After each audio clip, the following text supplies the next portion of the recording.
Hello बच्चों, कैसे हैं आप सभी। उम्मीद करता हूं बहुत अच्छे हैं और पढ़ाई को अच्छे से कंटिन्यू कर रहे होंगे। मैं हूं प्रशांत माहेश्वरी और fun with physics YouTube channel पर आप सभी का बहुत बहुत स्वागत है। आज की वीडियो क्लास में हम अगेन विद्युत द्विध्रुव वाले पार्ट को ही डिस्कस करने वाले हैं, लेकिन थोड़ा सा आगे की ओर जाएंगे। थोड़ा सा आगे की ओर मतलब तीन चीज़ों को डिस्कस करेंगे। सबसे पहला जो लास्ट टॉपिक अपन डिस्कस कर रहे थे कि वो थीटा पर किस तरीके से निर्भर करता है, मैंने आपको फार्मूला बताया था जो कि एक इम्पॉर्टेंट फार्मूला हो सकता है, जो कि स्ट्रिक्टली आईआईटीज़ की तैयारी कर रहे हों उनके लिए तो बहुत इंपॉर्टेंट हो सकता है, लेकिन नीट के लिए इतना इंपॉर्टेंट मैं नहीं मानता हूं। लेकिन फिर भी हम उनसे डिस्कस करेंगे ताकि हमें कम से कम एक आइडिया, एक नॉलेज हो चीज़ का, इसके लिए हम उस चीज़ को डिस्कस करेंगे। दूसरा जो हमारे सिलेबस का पार्ट है, अगर किसी विद्युत द्विध्रुव को विद्युत क्षेत्र में रख दिया जाए तो फिर क्या इम्पैक्ट पड़ेगा, उस पर लगने वाला बलाघूर्ण कितना होगा, उसको डिस्कस करेंगे। ठीक है ये बात। तो फिर इसके बाद में एक पॉइंट मैं ऐड ऑन कर रहा हूं, वो पॉइंट है विद्युत द्विध्रुव को जब विद्युत क्षेत्र में रखते हैं ना बच्चों, तो अगर उसे थोड़ा सा शिफ्ट किया जाए, है ना, और शिफ्ट करके छोड़ दिया जाए तो वो ऐसा ऐसा मूव भी करेगा। ठीक है, तो अगर वो मूव कर रहा है और इस तरीके से मूव कर रहा है, पेंडुलम की तरह मूव कर रहा है, तो वो एक सरल आवर्त गति है और ये एक कोणीय सरल आवर्त गति का उदाहरण होगा यहाँ पर। तो अपन उसको डिस्कस करेंगे। डिस्कस करने का रीज़न यही है क्योंकि नीट के पेपर में इसका फॉर्मूला पूछा जा चुका है और आईआईटी में इससे न्यूमेरिकल आ चुका है। वापस से बता रहा हूँ, नीट में इसका फॉर्मूला पूछा गया है और आईआईटी बहुत पुराने टाइम की बात है, वहाँ पर इससे न्यूमेरिकल भी आया हुआ है। ठीक है, तो वो अपन डिस्कस करेंगे और फिर साथ ही न्यूमेरिकल भी डिस्कस करेंगे कि भैया क्या होने वाला है। ठीक है, चलो काम करना चालू करते हैं। सबसे पहला टॉपिक जो हमारे पास में है कि किसी विद्युत द्विध्रुव के कारण विद्युत क्षेत्र। अब ये थोड़ा सा समझना, हम मान करके चल रहे हैं कि ये हमारे पास में माइनस का Q आवेश है और इस तरफ मान लेते हैं प्लस का Q आवेश है, तो द्विध्रुव आघूर्ण तो इसी दिशा में होगा, P की दिशा तो यही होगी। और ये मध्य बिंदु है। मैं अब डायरेक्ट फॉर्मेट की तरीके से करवाऊंगा क्योंकि इसका डेरिवेशन एग्जाम में नहीं आने वाला, बस हमें तरीका समझना है कि हम अप्रोच क्या यूज कर रहे हैं ना, वो अप्रोच इंपॉर्टेंट है। फिर ये इसका मध्य बिंदु मान लेते हैं, मध्य बिंदु को O नाम दे दिया। इसके मध्य बिंदु से R डिस्टेंस पर, कितनी डिस्टेंस पर, R डिस्टेंस के ऊपर थीटा कोण पर कोई पॉइंट मान लीजिए और ये पॉइंट है Q मान लेता हूं मैं भी। ठीक है, क्योंकि P और Q सेम मतलब अलग अलग हो जाएगा, इसलिए लास्ट टाइम तो मैंने P से ही करवा दिया था। तो इस Q पॉइंट पर विद्युत क्षेत्र कितना होगा अगर वो R दूरी पर है और द्विध्रुव आघूर्ण से कितना कोण बना रहा है, थीटा कोण बना रहा है। यहां पर एक बात और समझने लायक है, मैं इसे स्थिति सदिश के रूप में देखूंगा। स्थिति सदिश के रूप में देखूंगा तो इसकी भी एक दिशा होगी, R की दिशा ये होगी भैया, ये यूं जा रहा है R। ठीक है, तो इस तरीके से जाएगा, पता चला। तो ये थीटा कोण हमेशा R की दिशा और P की दिशा के बीच में बनने वाला कोण है। अगर ये P इस तरफ काम कर रहा होता, अगर इस तरफ काम कर रहा होता तो फिर थीटा ये नहीं लेते, फिर थीटा इस तरफ से लेते। ठीक है, फिर थीटा यहां से आता, है ना। चलिए, तो अभी तो अपन ने सिंपल पॉइंट लिया। अब क्या कर रहे हैं, दो चीजें जो आपको पहले से पता है। एक तो आपको अक्ष पर विद्युत क्षेत्र पता है ना, कितना था 2kp divided by R cube, और एक आपको निरक्ष पर भी विद्युत क्षेत्र पता था। निरक्ष पर कितना, kp divided by R cube. बताओ यही है क्या? ऐसा ही है। ये थोड़ा समझने लायक बात है। अक्ष क्या था? अक्ष वो जगह थी जहां द्विध्रुव आघूर्ण की दिशा और बिंदु, द्विध्रुव आघूर्ण की दिशा और बिंदु दोनों एक ही लाइन पर है, वो अक्ष है हमारे लिए। ठीक है, निरक्ष क्या था? जहां द्विध्रुव आघूर्ण की दिशा और बिंदु दोनों 90 डिग्री का एंगल बना रहे हैं, वो हमारे लिए निरक्ष था। यही एक लॉजिक है हमारे पास में। फिर क्या होता है, अक्ष पर विद्युत क्षेत्र P की दिशा में ही होता है, जो दिशा P की है वही अक्ष की दिशा है। निरक्ष पर विद्युत क्षेत्र P के जस्ट अपोजिट काम करेगा, जस्ट अपोजिट। ठीक है, ये ध्यान में रखने लायक है। चलो, तो अब यहां पर मेरे को अगर विद्युत क्षेत्र देखना है तो मैंने इसके दो पार्ट किए। किस तरीके से? क्योंकि मेरे को पता है द्विध्रुव आघूर्ण के भी दो घटक हो सकते हैं, दो पार्ट, दो फैक्टर हो सकते हैं। क्या भैया? द्विध्रुव आघूर्ण का जो फैक्टर, जो कंपोनेंट थीटा की डायरेक्शन में काम करेगा वो हमेशा कोस का होगा। इसका मतलब ये पी कॉस थीटा है यार, है। और इसका एक घटक जो कि लंबवत काम करेगा, लंबवत, ये 90 डिग्री है भाई, ये 90 है ना, वो होगा पी साइन थीटा। अब देखो इससे फायदा क्या हुआ कि सर आपने कर तो दिए, इससे फायदा क्या हुआ, इससे मेरे पास में एक अप्रोच बन गई। क्या अप्रोच बनी वो समझिए। वो अप्रोच ये है कि जब मैं पी कॉस थीटा को देखता हूं और उस बिंदु को देखता हूं तो पी कॉस थीटा एक ही डायरेक्शन में दिखाई देता है। तो मतलब पी कॉस थीटा के लिए क्यू बिंदु अक्ष की तरह काम करेगा, ठीक है। और जब मैं पी साइन थीटा को देखता हूं और क्यू को देखता हूं, पी साइन थीटा को देखता हूं और उस बिंदु को देखता हूं, तो देखता हूं यहां 90 डिग्री का एंगल बन रहा है, निरक्ष की तरह काम करेगा। बात समझ में आई। तो इसका तो काम वैसा होगा जैसा अक्ष से फॉर्मूला बनता है, और इसका काम वैसा होगा जैसा निरक्ष से फॉर्मूला बनता है। बात समझ में आ रही है? तो वही करो।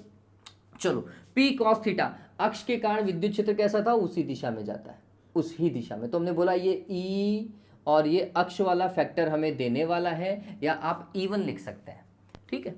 और पी साइन थीटा वाले से हमें जस्ट अपोजिट, अगर ये ऐसा काम कर रहा है तो इसका विद्युत क्षेत्र बिल्कुल अपोजिट काम करना चाहिए, ऐसा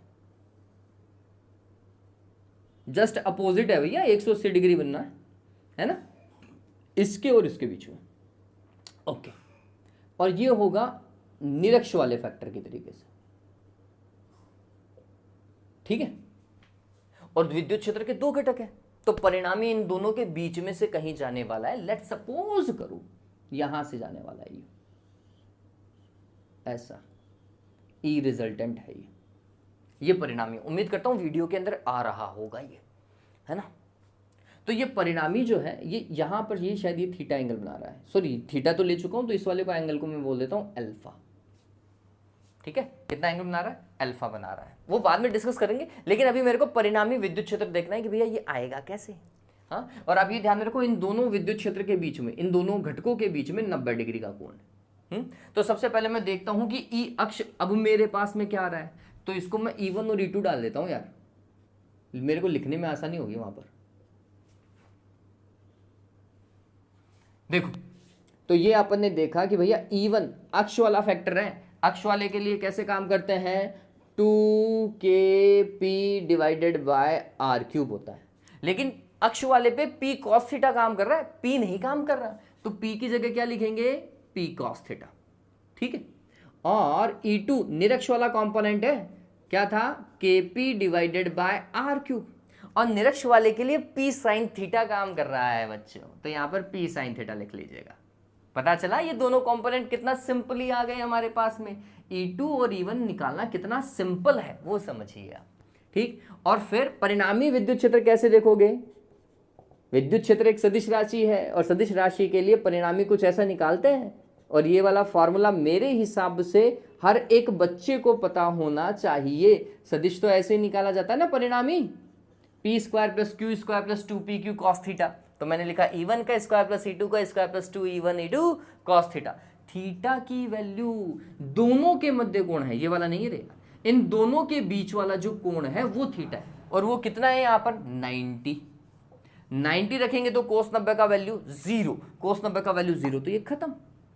तो एग्जैक्ट फॉर्मूला आपका जो था वो ये था, E1 का स्क्वायर प्लस E2 का स्क्वायर और उसका क्या, रूट। वैल्यू पुट करो और काम खत्म करो। वैल्यू पुट करो भैया, E1 का स्क्वायर देखो कितना है, 2kp cos theta divided bye r³, direct square करो यार, 4k square p² cos square theta divided bye r⁻⁶। बताओ ये ठीक है क्या। और ये होगा k square p² sine square theta divided bye r⁻⁶। बताओ भाई, मैथमेटिक्स ही कर रहा हूं, दोनों का वर्ग किया है, स्क्वायर किया है, और कुछ नहीं किया। डन। चलो, कुछ कॉमन दिखाई दे रहा है क्या, जल्दी से देखो, कॉमन दिखाई दे रहा है, ये कॉमन है, कॉमन उठाओ, k square p² r⁻⁶ common, bracket में देखो 4 cos square theta plus sine square theta. क्या मैं गलत लिख रहा हूं या सही लिख रहा हूं, बताएं मेरे को, बताओ भाई, ठीक है क्या यहाँ पर। रूट के बाहर निकाल सकते हैं क्या, वर्गमूल के बाहर निकालो। वर्गमूल के बाहर निकालोगे तो क्या आएगा, K P divided by R cube. Done है। रूट में देखो एक बार, ये 4 cos स्क्वायर थीटा है, क्या इसे ऐसा लिखा जा सकता है, 3 cos square theta plus cos square theta. बताओ इसको ऐसा लिख सकते हैं, नहीं लिख सकते, प्लस साइन स्क्वायर थीटा।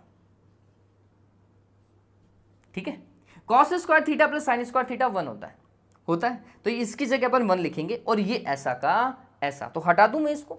ये समझ में आया ना ये कैसे लिखा अपन ने, तो अपन ने, चलो नेक्स्ट स्टेप में लिख देता हूं, जो बच्चे उतारे होंगे उनके लिए सिंपल हो जाएगा। It is KP divided by R cube, root में आ रहा है 3 cos स्क्वायर थीटा प्लस 1। ठीक है, मैं यही बोल रहा था कि विद्युत क्षेत्र थीटा पर निर्भर करता है, और ये थीटा क्या है, आर और पी के मध्य बना कोण है, आर और पी के मध्य बना कोण है। बात समझ में आ गई क्या? ये आपकी नॉलेज के लिए बता रहा हूं, हार्ड एंड फास्ट नहीं है, बस आपको पता होना चाहिए थीटा के ऊपर कैसे निर्भर करता है, ये आपको पता होना चाहिए। डन है। चलिए अब डिस्कस कर लेते हैं इस एल्फा। इस एल्फा का क्या रूल है, इससे कई बार क्वेश्चन पुटअप हो जाता है ना, कि भैया ये एल्फा कैसे निकालोगे यार, ये बहुत सिंपल है, देखो कैसे निकाल सकता हूं मैं। गौर करो, एक चीज अगर आपको पता हो तो, जब भी हमें एंगल निकालना पड़ता था, जैसे अगर मेरे को ये अल्फा निकालना है तो मैं ऐसा एक ट्रायंगल बना दूं, तो एक तो E1 इधर काम कर रहा है और इस तरफ E2 काम कर रहा है क्या, यूं, तो ये तो E1 है और ये वाली भुजा जो है वो E2 हो जाएगी। तो अगर मैं tan अल्फा को देखता हूं, किसको देखता हूं, tan अल्फा को देखता हूं, तो tan अल्फा होगा लंब बटा आधार, लंब बटा आधार, perpendicular divided by base. Perpendicular भाई साहब क्या, E2 डिवाइडेड बाय बेस क्या भैया, E1। वैल्यू पुट कर दो, E2 में E1 का डिवाइड लगाओ, E2 है K P sine theta divided by R cube, और E1 है 2 K P cos theta divided by R cube. ये tan अल्फा हुआ। केपी से केपी कैंसिल, आर क्यूब से R cube cancel, sine theta divided by cos theta मेरे हिसाब से tan theta होता है, नीचे 2 और आ रहा है। ये एक बहुत तगड़ा फॉर्मूला है यार। tan alpha is equals to tan theta divided by 2। जब सिलेबस ये नहीं था तब ये फॉर्मूला बहुत काम का हुआ करता था, ये नहीं था, इसका मतलब समझा देता हूं, क्योंकि पिछले कुछ सालों में रैंडमली चेंज हुआ है हमारा सिलेबस, बहुत ज़्यादा तरीके से चेंज हुआ है। और अगर मैं 10-15 साल पुरानी बात करूं, 10-15 साल पुरानी बात मतलब 2004 2000 के आसपास, ठीक है, तो उस केस के अंदर ये वाले फॉर्मूले बहुत इंपॉर्टेंट हुआ करते थे, तब की बात बता रहा हूँ, आज से 10-15 साल पहले की बात बता रहा हूँ मैं, ठीक है, 2010 के आसपास, 2004 के आसपास, ठीक है, ये डन हुआ। चलो एक और चीज, एक और फैक्टर, ये अगर मैं इसको थोड़ा सा आगे की ओर, इस वाली लाइन को ही थोड़ा सा आगे की ओर खुद एक्सटेंड कर रहा हूँ, मैं खुद एक्सटेंड कर रहा हूँ, है ना, तो यहां पर अगर अल्फा है तो यहां पर भी ये क्या अल्फा होगा, क्या होगा, तो मान लो कि यहां पर कोई कोण है फाई, मान लेते हैं यहां पर कोई कोण है फाई, तो आपको पता चलना चाहिए this phi is equals to theta plus alpha, इन दोनों के एंगल का सम फाई होगा। एक नॉलेज के लिए, इसके अलावा और कुछ भी नहीं, ठीक है, नॉलेज के लिए आपको पता होना चाहिए कि परिणामी विद्युत क्षेत्र को जब आगे की ओर बढ़ाओगे तो कोई ना कोई कोण तो बनने वाला है एक्स एक्सिस के ऊपर, वो वाला एंगल कुछ इस तरीके से डिफाइन किया जा सकता है, ठीक है, डन हुआ ये। चलो तो ये वाला फॉर्मूला इंपॉर्टेंट है, आप मतलब देख सकते हैं इस चीज को, सिंपल है। और एक ये था उन बच्चों के लिए जो नीट और आईआईटी की तैयारी स्पेशली कर रहे हैं, ठीक है, और स्टेट बोर्ड के बच्चों के लिए किसी तरीके से कोई काम का नहीं है, वापस बता रहा हूं, स्टेट बोर्ड के बच्चों के लिए कोई काम का नहीं है। ओके, चलो स्टेट बोर्ड मतलब Rajasthan board, Bihar board, UP board, Maharashtra board, MP board, Gujarat board, कोई भी बोर्ड ले लो, वो हुआ, ठीक है, डन हुआ। चलो उम्मीद करता हूं ये चीज उतारी हुई होगी, है ना, ओके, चलो अब आगे काम करते हैं। आगे अब एनसीईआरटी का पार्ट है भाई, अब एनसीईआरटी का पार्ट आने वाला है। क्या है हमारे पास में? नेक्स्ट है हमारे पास में टॉपिक बच्चों कि अगर किसी विद्युत द्विध्रुव को बाह्य विद्युत क्षेत्र में रखा जाए तो उस पर लगने वाला बल आघूर्ण। हालांकि ये टॉपिक जो है इसे और भी कंटिन्यू किया जा सकता है, बहुत सारी चीज़ें इससे बन सकती हैं, लेकिन वो नेक्स्ट चैप्टर के अंदर है। अभी इस चैप्टर के अंदर मतलब जो अपन पढ़ रहे हैं इसमें सिर्फ बलाघूर्ण की ही बात की गई है। तो बलाघूर्ण क्या चीज़ है वो समझ लीजिए। वो बोल रहा है, वापस से टॉपिक बता देता हूँ, बाह्य विद्युत क्षेत्र में विद्युत द्विध्रुव पर लगने वाला बलाघूर्ण। और विद्युत क्षेत्र हमारा समरूप है, असमरूप नहीं है। अब थोड़ा समझना, तो हम बोल रहे हैं ये कुछ ऐसा समरूप विद्युत क्षेत्र के लिए हमें वो काम करवा रहा है। समरूप विद्युत क्षेत्र में ही हम काम कर रहे हैं, ये ध्यान में रख लीजिएगा देवताओं, ठीक है। ये समरूप विद्युत क्षेत्र, समरूप विद्युत क्षेत्र क्या, हर जगह परिमाण समान होना चाहिए। ऐसा नहीं है कि यहां ज्यादा है यहां कम है, नहीं, हर जगह समान है, ठीक है ये बात। तो चलो अब थोड़ा सा आगे देखते हैं। क्या भाई, हमें ये देखना है बच्चों कि अगर इसमें कोई विद्युत द्विध्रुव कुछ ऐसा रखा हुआ है, कुछ ऐसा, ये माइनस का क्यू आवेश इधर है और प्लस का क्यू आवेश इधर है। ऐसा क्यों रखा, इसका कारण मैं आपको पहले भी बता चुका हूं कि प्लस का आवेश विद्युत क्षेत्र की दिशा में बल अनुभव करता है, इसलिए वो आगे की ओर शिफ्ट हुआ दिखाई दिया, और माइनस का आवेश पीछे की ओर विद्युत क्षेत्र के विपरीत दिशा में बल अनुभव करता है, इसलिए इसे पीछे लिख दिया है। ये एक सिंपल सा लॉजिक मैंने लगाया, ठीक है। और वैसे द्विध्रुव आघूर्ण की दिशा अगर आप देखेंगे तो माइनस से प्लस की ओर इस तरफ जा रही है, ये पी की दिशा इस तरफ, ठीक है। और पी से थीटा एंगल बना रहा है विद्युत क्षेत्र, ये थीटा एंगल है, इतना डन है। प्लस के क्यू आवेश पर लगने वाला बल ई प्लस क्यू लिख देता हूं, इस तरफ काम कर रहा है। और माइनस के आवेश पर लगने वाला बल, सॉरी बल एफ होता है, सॉरी,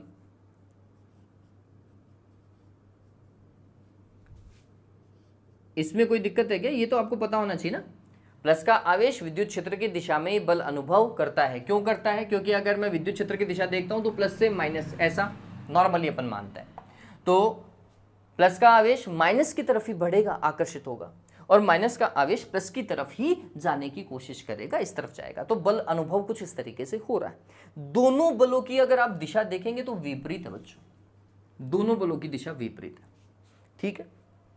और बलों का परिमाण क्या होगा वो अपन अभी डिस्कस कर लेते हैं। बल होता है F is equals to Q E. क्या होता है? Q E. तो हमने बोला Q और E कौन सा, ये तो विद्युत क्षेत्र की दिशा में ही काम कर रहा है, इसी दिशा में जा रहा है। यहां पे तो आवेश का परिमाण है और ये विद्युत क्षेत्र की दिशा के साथ में लिखा हुआ है। और यहां पर ये कितना होगा, आवेश का परिमाण तो Q है, लेकिन ये विद्युत क्षेत्र के विपरीत दिशा में जा रहा है, माइनस में, तो अपन ने ये लिखा, ये है बल, ठीक है। तो हमें यह पता होना चाहिए कि धनात्मक आवेश पर लगने वाला जो बल है वह वास्तविकता में प्लस का क्यू ई सदिश है, और ऋणात्मक आवेश पर लगने वाला बल जो है वह माइनस का क्यू ई है। तो द्विध्रुव पर लगने वाला परिणामी बल, द्विध्रुव पर लगने वाला परिणामी बल, द्विध्रुव पर लगने वाला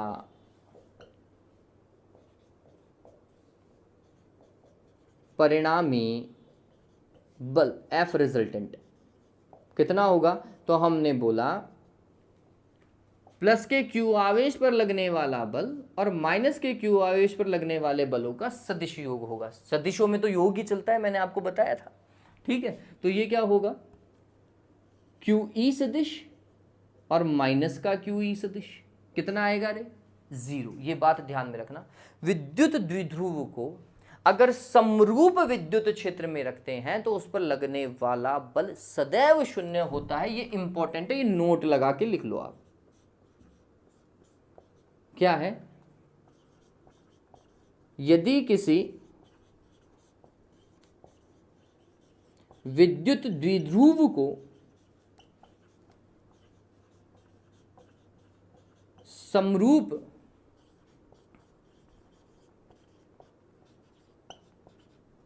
विद्युत क्षेत्र में रखा जाए तो उस पर लगने वाला परिणामी बल सदैव शून्य होगा। टर्म्स एंड कंडीशन अप्लाइड विद्युत द्विध्रुव समरूप विद्युत क्षेत्र समरूप होना चाहिए। ये बात ध्यान में रखना, अगर समरूप विद्युत क्षेत्र है तो बल हमेशा कितना होगा, शून्य होगा। किस पर, विद्युत द्विध्रुव पर। ठीक, असमरूप विद्युत क्षेत्र को अपन अभी डिस्कस करेंगे, अभी हमारे पास में डेरिवेशन सिर्फ समरूप का ही है। ठीक है, ये बात क्लियर हुआ। चलो अब देखते हैं बलाघूर्ण। ये तो क्लियर हुआ ना इतना, इसको एक बार के लिए उतार लीजिए, मैं देखें एक बार के लिए वीडियो को देख लेता हूं ये ठीक चल रहा है या नहीं चल रहा। ओके, डन है ये। चलो अब आगे चलते हैं। अब अपन नेक्स्ट देखते हैं बच्चों, ये कितना टाइम भी मेरे को देखना पड़ेगा, 1 घंटे के अंदर कंप्लीट करना है इस चीज को। ओके, अब देखो, अब देख रहे हैं बलाघूर्ण। क्या देखेंगे, बलाघूर्ण। स्क्रीनशॉट ले लीजिएगा, जो मेरे साथ में काम कर रहे हैं मेरे हिसाब से उतार भी लिया होगा सभी ने, है ना। चलो डायग्राम में अगर ये सारी चीजें डिनोट करके आते हैं तो बहुत बढ़िया चीज है। अब देखते हैं बल आघूर्ण। बल आघूर्ण क्या होता है यार, देखो सीधी सी बात है, ये एक द्विध्रुव है ना, ऐसा ये द्विध्रुव है, इसको एक जना इधर खींच रहा है और एक जना इधर खींच रहा है, एक इधर बल लगा रहा है एक इधर बल लगा रहा है, दोनों बल बराबर है, तो भाई ये ऐसा घूमेगा नहीं घूमेगा, घूमेगा ना, इसको घूमना ही चाहिए ऐसा। तो ये जो ऐसा घूम रहा है, ये क्यों घूम रहा है, घूमने के लिए, चलने के लिए चाहिए बल, चलने के लिए चाहिए बल फोर्स, और घूमने के लिए चाहिए बलाघूर्ण टॉर्क, है ना। वो जो आपकी गाड़ी के टायर घूमते हैं ना बच्चों, वो किसके कारण घूमते हैं, टॉर्क के कारण। अंग्रेजी में ये वर्ड बहुत बार सुना होगा आपने, टॉर्क, हिंदी में बोलते हैं बलाघूर्ण। किसी चीज को घुमाने के लिए बलाघूर्ण की आवश्यकता होती है और किसी चीज को चलाने के लिए बल की आवश्यकता होती है, ये एक सामान्य फैक्ट मान सकते हैं आप, है ना। चलिए, तो अगर बल लग रहा है तो वो एक सरल रेखा में गति करेगा, और अगर बलाघूर्ण लग रहा है तो फिर वो घूमेगा भी। ठीक है, ये बात ध्यान में रखिएगा। और बल और बलाघूर्ण दोनों लग रहे हैं तो घूमेगा भी, आगे जाएगा भी। चलो देखें भाई, बलाघूर्ण क्या चीज है। बलाघूर्ण अगर आपने 11th में अगर आप पढ़ा था तो बलाघूर्ण का एक फॉर्मूला है बच्चों, क्या, किसी भी एक बलाघूर्ण जो है उसके लिए 2 पॉइंट होना जरूरी है। एक पॉइंट के ऊपर बलाघूर्ण काम नहीं करता, 2 पॉइंट होना चाहिए, जैसे रॉड पे लगेगा बलाघूर्ण, है ना। चलिए, तो किसी भी एक पॉइंट पर लगने वाला बल, मतलब यहां पर हो जाएगा किसी भी एक आवेश पर लगने वाला बल, एक आवेश पर लगने वाला, तथा दोनों बलों की क्रिया रेखाओं के मध्य लंबवत दूरी। ठीक है, दोनों बलों की क्रिया रेखाओं के मध्य लंबवत दूरी। अब ये क्या है, क्रिया रेखा मतलब जिस दिशा में बल कार्य कर रहा होता है ना, वो जो रेखा है पूरी, वो उसकी क्रिया रेखा है। तो ये इस वाले बल की क्रिया रेखा है, ये क्रिया रेखा, और इस नीचे वाले बल की ये क्रिया रेखा है। दोनों क्रिया रेखाएं अलग अलग है, और अगर मैं इनकी क्रिया रेखाएं देखूं, ऐसा बना दिया और इसकी इधर जा ही रही है, तो इनके बीच की ये लंबवत दूरी है भाई साहब। ये बताओ, ये लंबवत दूरी है नहीं है। अगर मैं इस द्विध्रुव को नाम दूं, इस वाले को ए नाम दूं, इस वाले को बी नाम दूं, और इस वाले पॉइंट को क्या नाम दे दिया, सी नाम दे दिया, और अगर ये थीटा एंगल है तो डेफिनेटली ये भी कौन सा एंगल है, थीटा ही एंगल है। ठीक है, तो ये भी थीटा एंगल होगा। तो क्या हम ये वाला, ये लंबवत दूरी, ये BC ज्ञात कर सकते हैं, बहुत आसानी से ज्ञात कर सकते हैं, बहुत आसानी से ज्ञात करेंगे। कैसे भाई, वो समझ लीजिए, थोड़ा काम करने की कोशिश करें बच्चों, काम करने की कोशिश करें। तो हमने बोला कोई भी एक पर लगने वाला बल, मैं प्लस के आवेश वाले पे लगने वाले बल का परिमाण ही देख रहा हूं, और मध्य की लंबवत दूरी, लंबवत दूरी बच्चों BC, लंबवत दूरी क्या है, BC है। चलो बल, बल है कितना, Q × E, इसमें कोई दिक्कत है क्या, Q ही होगा। ये BC, ये दूरी कैसे ज्ञात करोगे, बहुत सिंपल है यार, बहुत सिंपल है। AB देखो, AB की दूरी कितनी, किसी द्विध्रुव के दोनों आवेशों के बीच की दूरी कितनी होती है, 2a, कितनी होती है, 2a। तो वास्तविकता में ये दूरी कितनी है, ये 2a है।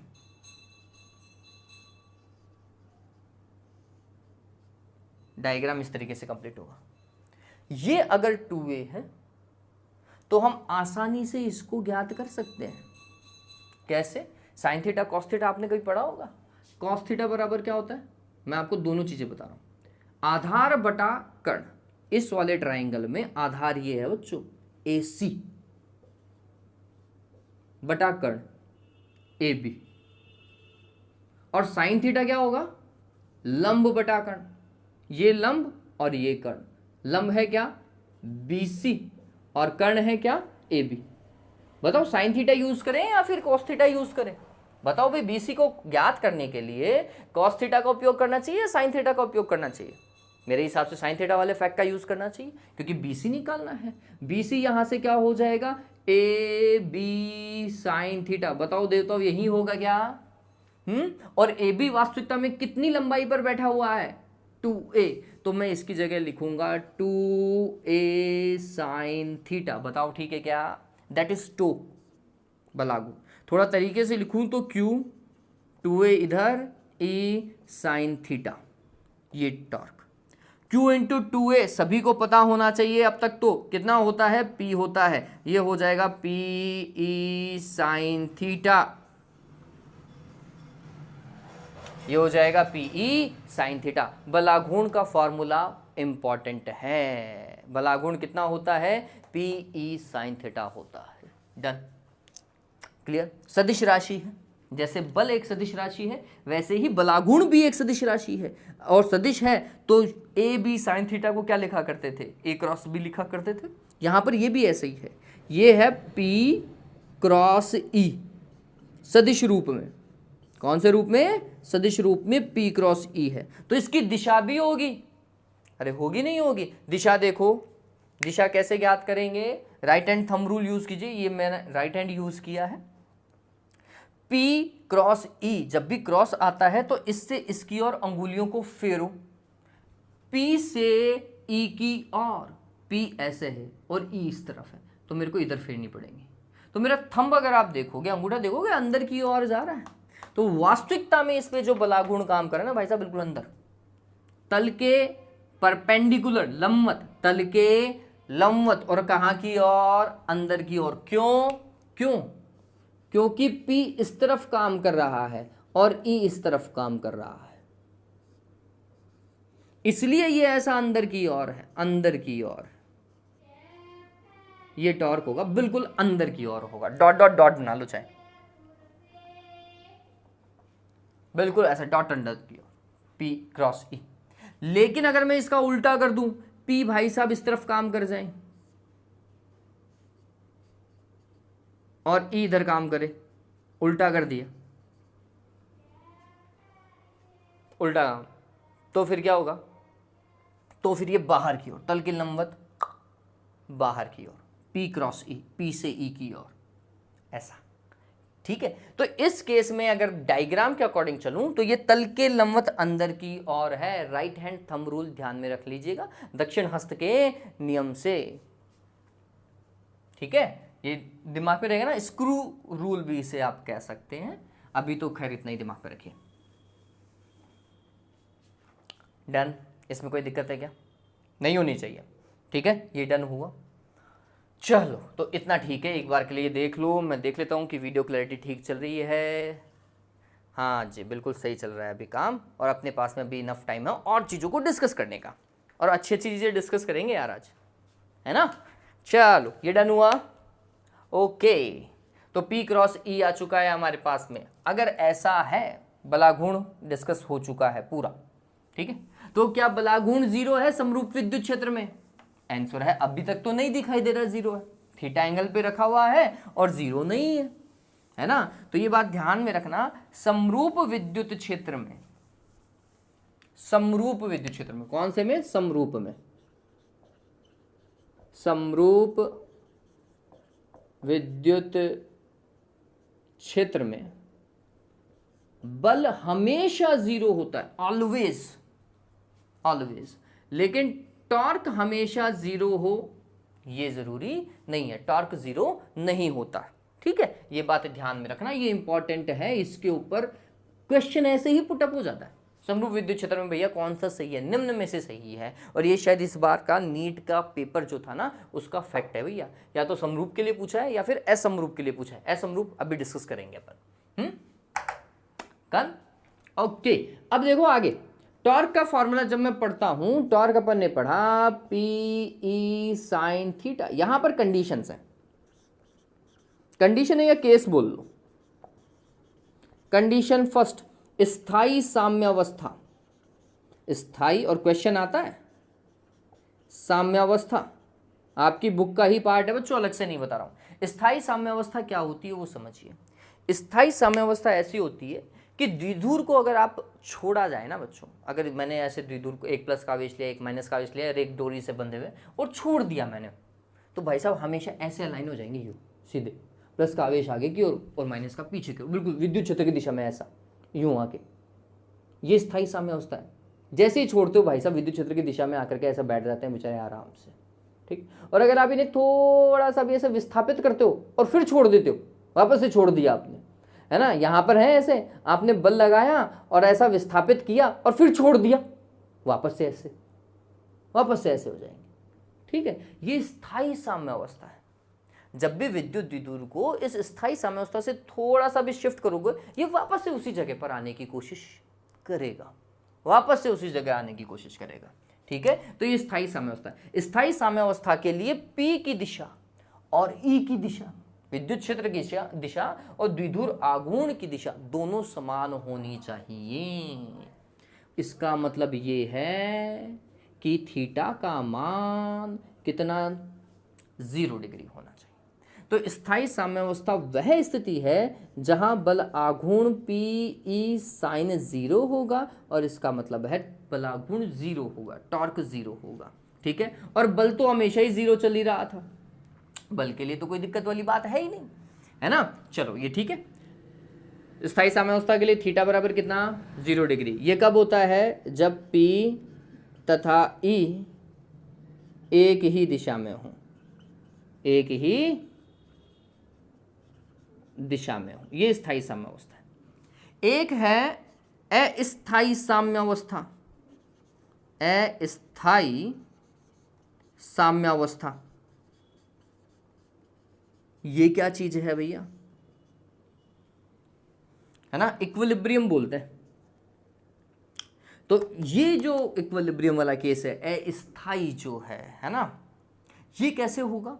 तो इस केस के अंदर हम बोलते हैं कि अगर द्विध्रुव को, समझना इस चीज को, अगर द्विध्रुव को उल्टा रख दो, उल्टा कैसा, प्लस को उठा करके इस तरफ और माइनस को उठा करके इस तरफ, तो माइनस इधर है प्लस इधर है, द्विध्रुव आघूर्ण ऐसा काम कर रहा है ना, द्विध्रुव आघूर्ण ऐसा और विद्युत क्षेत्र ऐसा, दोनों विपरीत दिशा में है। इसका मतलब अस्थायी साम्यावस्था वह अवस्था है जिसमें थीटा की वैल्यू कितना डिग्री होती है बच्चों, 180 डिग्री होती है। कितनी, 180 डिग्री होती है। तो P इस तरफ है, इस तरफ जा रहा है, E इस तरफ जा रहा है। अब इससे आप किसी द्विध्रुव को हिलाओ, अगर मैं इससे द्विध्रुव को हिलाऊं, मतलब इसको ऐसा थोड़ा सा टिल्ट किया, तो मेरा प्लस का आवेश इधर आ गया और मेरा माइनस का आवेश इधर आ गया, इधर माइनस है इधर प्लस है ना। तो क्या होगा, अब गौर करो, द्विध्रुव पर बल ऐसा लग रहा है, मतलब प्लस के आवेश पर बल इधर लगेगा, माइनस के आवेश पर बल इधर लगेगा, ये घूम करके वापस ऐसा आ जाएगा। क्या पुरानी वाली अवस्था में आया है क्या, वापस से। कंफ्यूज नहीं होना, मैं बोल रहा हूं कि theta is equal to 180 degree. ये कब होगा, जब प्लस का क्यू इधर आएगा और माइनस का क्यू इधर आएगा, ऐसा हो, ठीक है। अब आप बोल रहे हैं कि इसको थोड़ा सा मूव करो, तो मैं इसको इधर लेकर के गया, है ना। स्थिति ये है, इस स्थिति में रखा हुआ है और अपन इसके ऊपर फोर्स लगा करके इधर लेकर के गए हैं, तो भाई साहब ये भी तो घूम करके इधर आएगा। चलो अब बल देखो, बल कैसे लगेगा। अब इसके ऊपर बल, मेरे को वायर के कारण घूमना पड़ेगा। अब इसके ऊपर बल कैसा लगेगा, इसके ऊपर तो बल इधर लगेगा और माइनस के ऊपर बल इधर लगेगा, ये घूम जाएगा क्या यार, हाँ ये पूरा घूम जाएगा, अपनी पुरानी वाली अवस्था में नहीं आएगा। प्लस का आवेश वापस से इधर नहीं आएगा, ये भाई साहब पूरा टर्न ले गया, माइनस का आवेश वापस इधर नहीं आएगा, यूं टर्न ले जाएगा। तो अस्थायी साम्यावस्था वो अवस्था है जिससे अगर द्विध्रुव हिला भी ना थोड़ा सा तो पूरा ही हिल जाएगा, वो वापस से इस अवस्था में नहीं आएगा। ये बात ध्यान में रखना, ये वो चीज है तो इसके लिए हम देखते हैं टो इज इक्वल टू होता है पी ई साइन 180 डिग्री, और साइन 180 की वैल्यू 0 होती है, तो वापस से बलाघूर्ण कितना 0, बल तो वैसे भी 0 ही था। ठीक है, पता चला। दोनों एक दूसरे के विपरीत दिशा के अंदर हैं। यहां पे अगर आप समांतर लिखते हैं ना कि दोनों समांतर हैं, तो यहां पर आप लिखेंगे दोनों प्रति समांतर है। क्या है? प्रति समांतर है। ठीक है, ये बात तो ये समझ में आई। फिर अगर मैं आपको पूछूं कि बलाघूर्ण जो है इसका अधिकतम मान क्या होगा, बलाघूर्ण का अधिकतम मान क्या होगा और कब होगा? ठीक है, तो बलाघूर्ण का फॉर्मेट देखो, पीई साइन थीटा, ये थीटा के मान पे ज्यादा निर्भर कर रहा है। इस साइन थीटा का मान अधिकतम होगा तो बलाघूर्ण का मान भी क्या होगा? अधिकतम होगा। इस चीज को ध्यान रखो। तो ये कैसे होगा भैया? तो हमने बोला साइन थीटा का मान अधिकतम होता है 1, और 1 कब होता है? जब थीटा का मान होता है 90। जब थीटा का मान होता है 90 कब ऐसा खड़ा हो जाएगा भाई साहब? ये ऐसा खड़ा, इसका मतलब क्या हुआ? प्लस का आवेश ऊपर की और माइनस का आवेश ऐसा, पी ऊपर यू, पी ऐसा, और विद्युत क्षेत्र ऐसा। ठीक है, ऐसा। तो हम बोल रहे हैं अगर इसको मैक्सिमम देखना है ना, तो मैक्सिमम देखने के लिए तो मैक्सिमम की वैल्यू होती है P इंटू ई। क्यों? क्योंकि उस केस में थीटा की वैल्यू कितनी होती है? 90 डिग्री। लंबवत होने चाहिए। विद्युत क्षेत्र और द्विध्रुव आघूर्ण एक दूसरे के लंबवत होंगे ना। क्या होंगे? लंबवत होंगे। अगर ये लंबवत होंगे तभी जाकर के बलाघूर्ण का मान क्या होगा? अधिकतम होगा। पूछा जाता है। ठीक है, तो ये 3 स्थितियां ध्यान में रखिएगा, इंपॉर्टेंट हैं बच्चों। और ये बहुत सिंपल सा टास्क है। अभी तक बहुत सिंपल काम कर रहे हैं, इतना ज्यादा दिमाग नहीं लगाया है अपन ने, है ना। चलो, दिमाग लगाने वाली बातें तो आगे आएंगी, अब आएंगी बातें। ठीक है, ये हो गया। ये वो टास्क है जो आपको आपकी बोर्ड की कॉपी में करके आना है अच्छे से। ठीक है, ऑलराइट। अब देखो बच्चों, आगे चलते हैं। अब बात करते हैं असमरूप विद्युत क्षेत्र की। किसकी?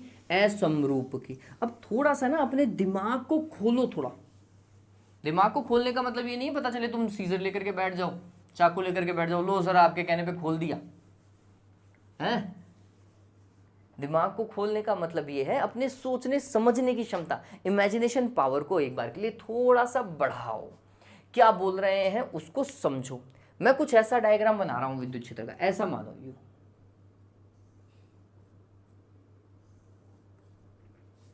है ना। अब ये सोचिए, अब मैं बात कर रहा हूं असमरूप विद्युत क्षेत्र की। किसकी? असमरूप विद्युत क्षेत्र की। विद्युत क्षेत्र की बात कर रहे हैं अपन। इसमें विद्युत द्विध्रुव होगा तो क्या होगा? तो पहले तो ये मेरे को बताओ कि यहां पर मैं विद्युत क्षेत्र E1 लिख रहा हूं और यहां पर मैं विद्युत क्षेत्र E2 लिख रहा हूं। मेरे को ये बताओ कि क्या दोनों जगह E1 और E2 पर विद्युत क्षेत्र समान है या अलग अलग है? पहले तो वो देख करके बताओ। क्या पता चल रहा है? समान है ना, समान नहीं। असमरूप है तो समान कहां से होगा? जहां बल रेखाएं, जहां ये लाइंस आपको दिखाई दे रही है ना, ये लाइंस पास पास होती हैं, जहां ये लाइंस पास पास होती हैं वो वो ज्यादा विद्युत क्षेत्र होता है, और जहां ये लाइंस दूर दूर होती हैं वहां विद्युत क्षेत्र कम होता है। ठीक है, तो हम ये कह सकते हैं कि ये तो मैक्सिमम बोल देता हूं, इधर विद्युत क्षेत्र मैक्सिमम है, E1 को E मैक्सिमम बोल देते हैं, और यहां पर लाइंस बहुत दूर दूर हैं तो इसको E मिनिमम बोल देता हूं।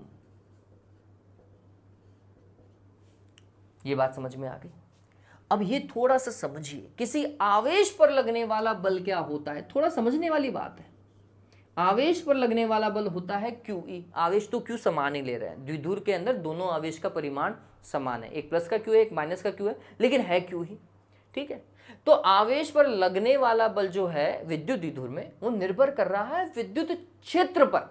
किस पर? विद्युत क्षेत्र पर, है ना। अगर विद्युत क्षेत्र ज्यादा होगा तो आवेश पर लगने वाला बल भी ज्यादा होगा, और अगर विद्युत क्षेत्र कम होगा तो आवेश पर लगने वाला बल भी कम होगा। क्लियर है ये बात? तो ठीक, अब समझो, मैंने कुछ ऐसा बोला कि मेरा विद्युत द्विध्रुव ऐसा रखा हुआ है। सिर्फ समझना है इस चीज को, सिर्फ समझना है ना, अपन को थोड़ा सा दिमाग लगाना है।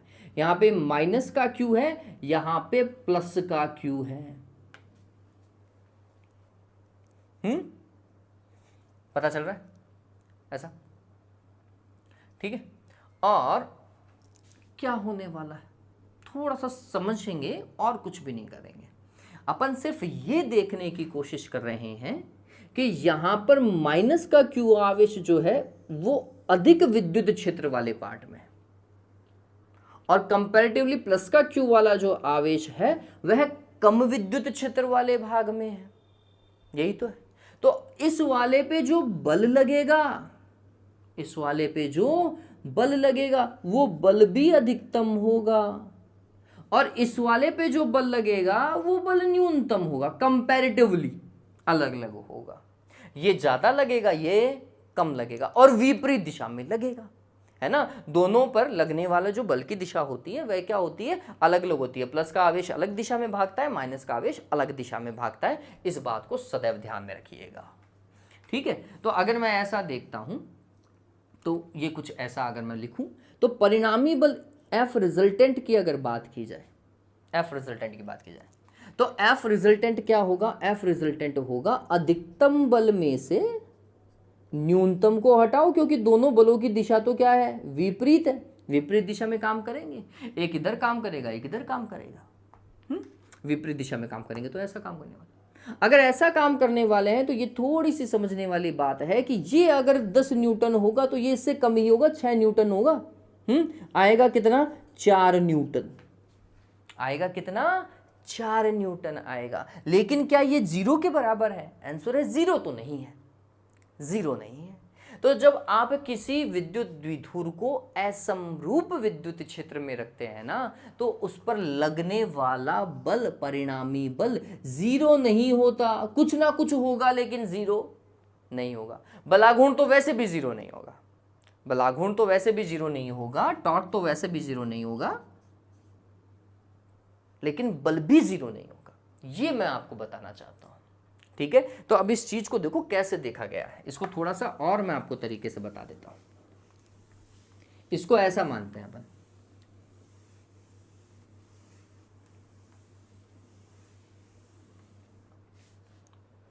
विद्युत क्षेत्र को फिक्स कर लो ऐसा, है ना। इधर E मिनिमम लिख लीजिए और इधर E मैक्सिमम लिख लीजिए, ठीक है। इधर कुछ ऐसा मान लीजिएगा, इधर 4 ही माइनस के आवेश हैं और इधर उसके कंपैरिजन में 10 या 15 प्लस के आवेश। तो विद्युत क्षेत्र जो होता है वह प्लस से माइनस की ओर काम करता है, ऐसा काम करेगा यू, है ना, प्लस से माइनस की ओर काम करेगा। और यहां पे विद्युत क्षेत्र ज्यादा है, यहां पर कम है, ठीक है। फिर हम ये भी देखने की कोशिश कर रहे हैं कि अगर द्विध्रुव को ऐसा रख दिया जाए यू, ये माइनस का क्यू आवेश और ये प्लस का क्यू आवेश, ठीक है। तो फिर माइनस का क्यू आवेश जो है वह विपरीत दिशा में कार्य करेगा, बल इस तरफ अनुभव करेगा और प्लस का इस तरफ अनुभव करेगा, घूमेगा, है ना। तो घूमेगा तो सही, ये तो फिक्स, और उस पे बल भी अलग अलग लगेगा। इस पे बल, ये अधिकतम विद्युत क्षेत्र की तरफ था तो इस पे एफ मैक्सिमम काम करेगा और इस पे एफ मिनिमम काम करेगा, ठीक है। ये घूमेगा भी और लगने वाला बल भी अलग अलग होगा। तो हम यहां पे बोल रहे हैं कि ये वो केस है जहां टो जो है वो भी 0 नहीं है और बल भी 0 नहीं है, ठीक है। अगर मैं इस द्विध्रुव को उल्टा कर दूं, उल्टा मतलब यहां पे प्लस का क्यू रखूं और यहां पे माइनस का क्यू रखूं तो क्या होगा, माइनस का क्यू वाला इधर बल अनुभव करेगा, प्लस का क्यू वाला विद्युत क्षेत्र की दिशा में अनुभव करेगा, लेकिन इस तरह घूमेगा यूं, ये वाला द्विध्रुव ऐसे घूमेगा, ये वाला ऐसे घूम रहा था, ये वाला ऐसे घूम जाएगा, ठीक है, लेकिन घूमेगा तो जरूर। और इस वाले पे बल क्या लगेगा, मैक्सिमम लगेगा, इस वाले पे बल मिनिमम लगेगा, बल भी 0 नहीं आएगा। तो चाहे कैसे ही रख लो विद्युत द्विध्रुव को, इन दोनों ही स्थितियों में आपको पता चलेगा ना तो बलागुण जीरो होगा ना ही बल जीरो होगा। तो एक फैक्ट अब नोट लगा करके इस चीज को ध्यान में रखिएगा, ये डायग्राम भी याद रख लो और अपन इस चीज को लिख लेते हैं कि अगर समरूप हो, समरूप विद्युत क्षेत्र यूनिफॉर्म इलेक्ट्रिक फील्ड के अंदर बल जीरो होता है, टॉर्क जीरो नहीं होता, ठीक है। और असमरूप हो, असमरूप विद्युत क्षेत्र हो तो क्या होगा, ना तो बल जीरो होगा ना ही बल आघूर्ण जीरो होगा। ये क्लियर हुआ क्या? ये चीजें ध्यान में रखना, पूछता है कॉम्पिटिटिव एग्जाम में। इस बार नीट में या तो ये पूछा गया है या ये पूछा गया है, लेकिन पूछा जरूर गया है 2024 के अंदर, ठीक है। ये डन हुआ। चलो, तो ये असमरूप विद्युत क्षेत्र की रामायण थी, ठीक।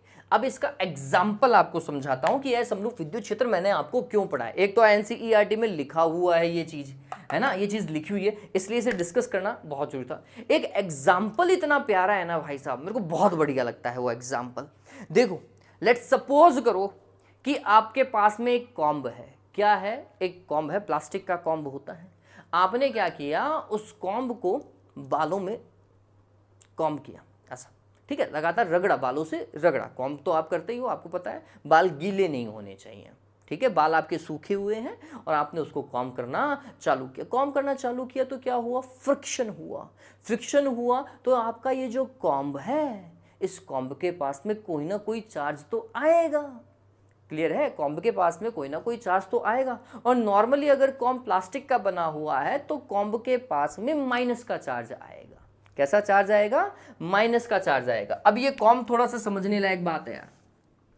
इस चीज को जो मैं आपको समझा रहा हूं ना, ये बहुत ज्यादा इंपॉर्टेंट है। ये चीज ये बताती है कि असमरूप विद्युत क्षेत्र जो है वो बल आरोपित करता है। ये इसका एग्जाम्पल है प्रैक्टिकली, ठीक है। तो आपने क्या किया, कॉम्ब किया। आपने कॉम्ब किया, कॉम्ब करने से जो कंघी है, उस कंघी पर क्या आया, माइनस का आवेश आया। प्लास्टिक का बना हुआ होता है ना, तो माइनस का आवेश आया। तो ये कंघी कुछ ऐसी मान लेते हैं, ये टक टक टक टक टक, फिर कम ऐसे ही होती है नॉर्मली।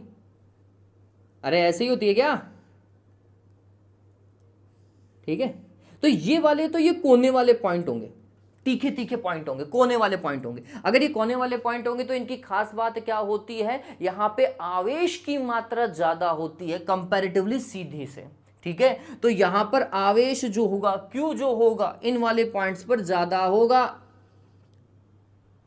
ठीक है, और इधर कंपैरेटिवली कम होगा। कुल मिलाकर के आप ये देखेंगे कि होगा हर जगह माइनस ही, होगा हर जगह माइनस ही, लेकिन यहां माइनस ज्यादा है, यहां माइनस कम है। इधर माइनस जो है वो ज्यादा है और इधर माइनस कम है। इधर माइनस ज्यादा है, इधर माइनस कम है। इधर माइनस ज्यादा है, इधर माइनस कम है, ठीक है। तो ये माइनस का आवेश इसके ऊपर आया हुआ है, ठीक है। कहीं ज्यादा है कहीं कम है, सीधी सी बात है, कहीं ज्यादा है कहीं कम है। अगर माइनस का आवेश कम ज्यादा है तो इससे जो कुछ पार्ट होगा, ये ऐसा मान लीजिए, ये अगर ये कॉम्ब होता तो इस कॉम्ब पे कहीं आवेश ज्यादा है कहीं कम है। कम होने के कारण इससे बनने वाला विद्युत क्षेत्र भी जो होगा वो असमरूप होगा। समरूप तो हो ही नहीं सकता, कहीं ज्यादा और कहीं कम।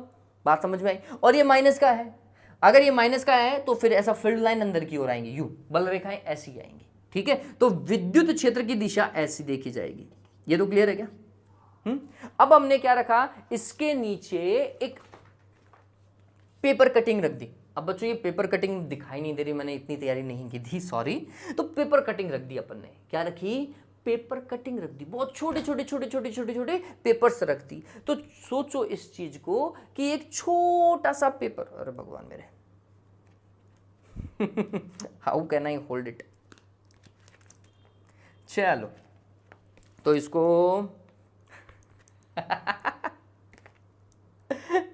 चलो ऐसा समझो यार, है ना, इसको ऐसा समझो, ठीक है। तो क्या हो रहा है, अब देखिए इधर माइनस का आवेश है, ये यहां पर पेपर कटिंग्स मान लीजिए छोटी छोटी, ऐसा ये ब्लैक अगर दिखाई दे रहा हो, भगवान करे कैमरा अच्छे से काम कर रहा हो, तो ये ऐसे ब्लैक पेपर पीसेस मान लेता हूं, ठीक है। ये पेपर पीसेस आएंगे, है ना। तो यहां पर माइनस का आवेश है और ये पेपर पीसेस ऐसे ही रखे हुए हैं, इनको अपन ने किसी से रगड़ा हुआ नहीं है, तो न्यूट्रल है, ठीक है। और जैसे ही आपने यहां पे वो लेकर के आए, कॉम्ब लेकर के आए, तो इसका माइनस का आवेश इस पर प्लस का आवेश क्या करेगा, प्रेरित कर देगा, इंड्यूस करेगा। इंडक्शन तो पढ़ा है। और नीचे की तरफ माइनस का आवेश चला जाएगा पेपर पे, न्यूट्रल होना चाहिए ना पेपर, तो पेपर के ऊपर इधर माइनस का और इधर क्या हो गया, प्लस का आवेश आ चुका है। अब ये पेपर कहां की ओर जाएगा, पेपर इधर प्लस का है, ऊपर माइनस है, तो ये पेपर भागेगा ऊपर की ओर, पेपर भागेगा ऊपर की ओर। ये बात ध्यान में रखना, पेपर कहां की ओर भागेगा, ऊपर की ओर। विद्युत क्षेत्र की दिशा में बल अनुभव करने लगेगा, इसमें परिणामी बल जो है, रिजल्टेंट फोर्स जो है, वो विद्युत क्षेत्र की दिशा में लगेगा। ये बात ध्यान में रखिएगा, ठीक है। हमेशा ही परिणामी बल विद्युत क्षेत्र की दिशा में लगेगा। लेकिन गौर करो, असमरूप विद्युत क्षेत्र बना रहा था ये असमरूप विद्युत क्षेत्र किसी पेपर पीसेस के ऊपर बल आरोपित कर रहा है। ये वाला केस, असमरूप विद्युत क्षेत्र बल आरोपित कर रहा है, बल जीरो नहीं है। और बल कहां की ओर काम कर रहा है, परिणामी विद्युत क्षेत्र की दिशा में काम कर रहा है। इस बात को समझिए, परिणामी विद्युत क्षेत्र की दिशा में काम कर रहा है, परिणामी। और यहां पे भी देख लो आप, यहां पर भी बल परिणामी विद्युत क्षेत्र की दिशा में ही काम कर रहा है। ये वाला बल मैक्सिमम है, ये वाला बल ज्यादा है, और ये वाला बल कम है, ठीक है। तो फिर परिणामी कहां की ओर जाएगा, जहां ज्यादा जा रहा है वहीं पे तो जाएगा, तो परिणामी बल तो इधर ही जाएगा, विद्युत क्षेत्र की दिशा में जाएगा। ये बात ध्यान रखना, हर बार परिणामी बल विद्युत क्षेत्र की दिशा के अंदर लगता है, अगर ऐसा रखा हुआ हो तो।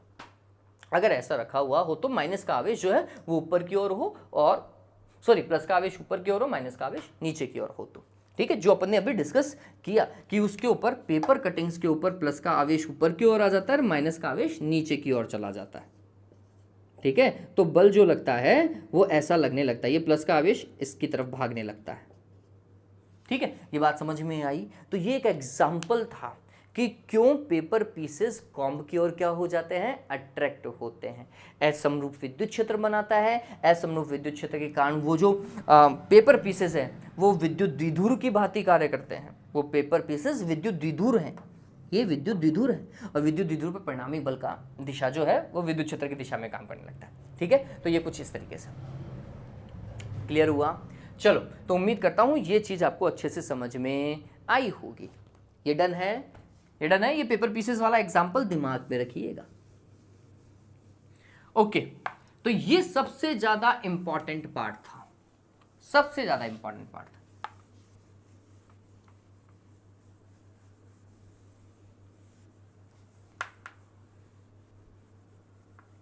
दिशा आपको पता चली गई, पी क्रॉस ई से उसकी दिशा देखेंगे, पी से ई की ओर अपनी अंगुलियों को घुमाइएगा, राइट हैंड की अंगुलियों को घुमाइएगा, आपको दिशा पता चलेगी। अब इसके बाद में ना कुछ एक न्यूमेरिकल मैं आपके साथ में डिस्कस करना चाहता हूं, जिससे आपको ये कॉन्सेप्ट, हाँ अरे यार एक चीज रह गई है, ये बहुत बढ़िया चीज है।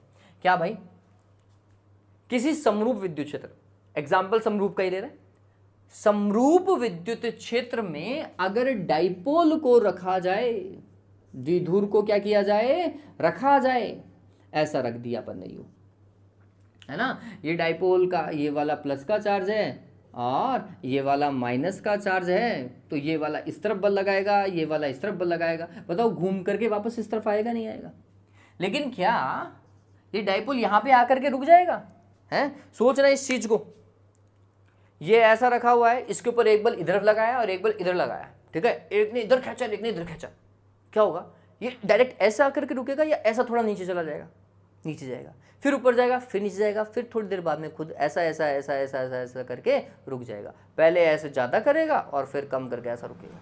ये क्या कर रहा है, ये सरल आवर्त गति कर रहा है, एक बिंदु के इर्द गिर्द गति कर रहा है, लेकिन कोणीय रूप में, एंगल बनाता हुआ, ठीक है। तो ये कोणीय सरल आवर्त गति है, एंगुलर सिंपल हार्मोनिक मोशन है।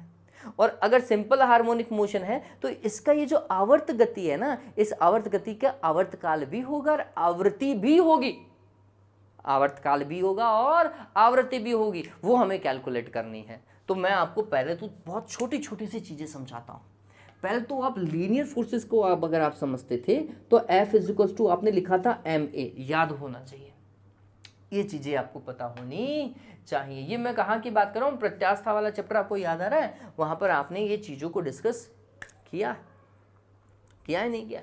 ठीक है, तो F बराबर क्या होता था, ma हुआ करता था। फिर इस ma को जब मैं देखता था तो a की जगह हम क्या लिखते हैं, dv/dt। अरे लिखते हैं नहीं लिखते हैं, है ना। और v की जगह पर क्या लिखते हैं, dy/dt लिखते हैं। तो इसको ऐसा dy/dt लिखा था। ठीक है, तो फिर ये हमारे पास में आ रहा था md² डिवाइडेड बाई dt²। ये f था, अरे था नहीं था? वहां पर ये चीज है हमारे पास में है ना। अगर आप प्रत्यास्था पढ़ेंगे तो आपको ये पता चलागा। सॉरी, सिंपल हार्मोनिक मोशन के अंदर ये स्प्रिंग वाले पार्ट में है, स्प्रिंग वाले पार्ट में। ठीक है, तो ये चीज है, ये हमें पता होना चाहिए कि जब हम बल की बात करते हैं तो यहाँ पे द्रव्यमान आता है, यहाँ पे विस्थापन आता है, यहाँ समय आता है। ठीक है, बल, द्रव्यमान, विस्थापन और समय, कुछ इस तरीके का फॉर्मेट बनता है। लेकिन जब आप बल को रिप्लेस करते हो टॉर्क से, इस केस में तो भैया विस्थापन नहीं है, कोणीय विस्थापन है। तो फिर बल की जगह आएगा बल आघूर्ण। एंगुलर मोशन में देखो, बल की जगह आएगा बल आघूर्ण, द्रव्यमान की जगह आएगा जड़त्व आघूर्ण। आई जो काम m करता है, यहां पर काम I के द्वारा किया जाता है, जड़त्व आघूर्ण। फिर d²y ये विस्थापन है, यहां पे कोणीय विस्थापन आएगा। समय तो हर एक में ऐसा ही होता है। तो वास्तविकता में जहां हम F यूज कर रहे थे, यहां पर बलागुण यूज किया जाएगा, क्योंकि ये ऐसा मोशन करने वाला है, कोणीय मोशन करने वाला है, और हम पढ़ रहे हैं कोणीय सरलावर्त गति। तो फिर हमारा बलागुण ये है बच्चों। ठीक, अब इससे मैं आवर्तकाल कैसे निकालूंगा, तो आपको वहां पर याद होगा, क्या याद होगा, d² divided by dt² plus ω² is equal to 0 होना चाहिए। सरल आवर्त गति के लिए स्टैंडर्ड फॉर्मूला है, सरल आवर्त गति के लिए, सामान्य सरल आवर्त गति के लिए। ठीक, तो अगर मैं इसे कोणीय सरल आवर्त गति देखूं तो मैं बोलूंगा d² divided by dt² plus ω² is equal to 0। ये 0 होनी चाहिए। क्लियर है ये बात? तो इस चीज को हमें ये पता होना चाहिए, ये स्टैंडर्ड फॉर्मूला है। चलिए अब यहां पर डिस्कस करते हैं। ठीक है, यहां पे क्या, यहां पर आपने पढ़ा था टो इज इक्वल्स टू होता है PE sin थीटा, और ये सब प्रत्यानयन बलों के केसेस के अंदर है। प्रत्यानयन बल हमेशा बल के विपरीत दिशा में काम करते हैं।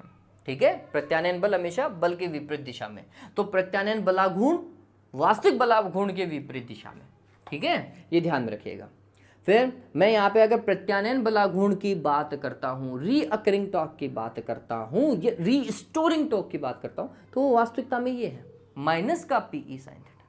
ठीक, और थीटा के अत्यल्प मानों के लिए, कौन से मानों के लिए, कम मानों के लिए साइन थीटा को सिर्फ और सिर्फ थीटा लिखा जा सकता है।